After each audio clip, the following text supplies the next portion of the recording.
Attends. Allez-y. Alors, Monsieur le Président, un mot notamment sur ce vote par rapport aux résolutions du dernier congrès. Non, vous savez, normalement après le congrès, les deux départs collectivités doivent voter à l'identique les résolutions, ce que nous avons fait nous. Et nous allons continuer à poursuivre sur les travaux en réunissant toutes les personnes concernées et en faisant venir d'autres experts pour pouvoir nous accompagner là-dessus.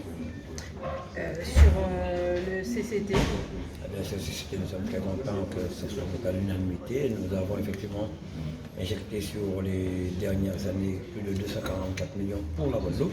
Nous allons poursuivre l'équipement de la Guadeloupe, l'accompagnement des communes sur les gros chantiers, les grosses infrastructures, notamment nous avons mis en place le financement pour la faculté de médecine de plein exercice, le lycée sur le Saint-Georges, poursuivre les travaux qui avancent très bien de la déviation de la Moucan, c'est ce que nous voulons actuellement, tenir nos engagements, les choses avancent très bien, nous sommes vraiment très satisfaits.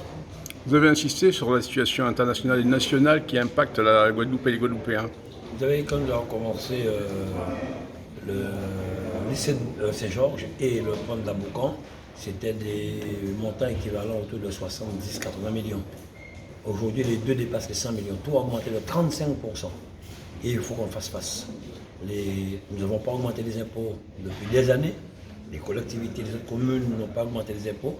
La population est exigeante. Il faut qu'on réponde à ces attentes. Donc on le fera avec les moyens du bord. On se donnera les moyens, quitte à se serrer la ceinture. Mais on continue à travailler pour les Guadeloupéens. Est-ce que vous allez faire évoluer les taux d'octroi de mer? Pour l'instant, non, parce que nous travaillons sur une refonte générale, comme on l'a dit, mais il faut garder l'octroi de mer, mais refondre un peu l'octroi de mer pour satisfaire les familles guadeloupéennes, comme nous l'avons fait avec le bouclier qualité-prix, l'aide apportée sur l'énergie. Nous continuerons aussi, on oublie de le dire souvent, que la région accompagne beaucoup les familles depuis quelque temps. La région poursuivra ses grands travaux? Les travaux en cours, mais nous allons nous remettre vraiment sur nos compétences, parce qu'il faut aussi que la région puisse investir pour le personnel régional. Certaines idées que nous avons. sur le congrès des élus, vous êtes maintenant le président de ce congrès, des réflexions vont se poursuivre, notamment Oui, sur la nous population. avons commencé à travailler surtout sur les textes que nous allons mettre à jour, les textes que nous allons proposer aux techniciens qui seront autour de nous, mais à la population guadeloupéenne, le pouvoir normatif, on travaille dessus.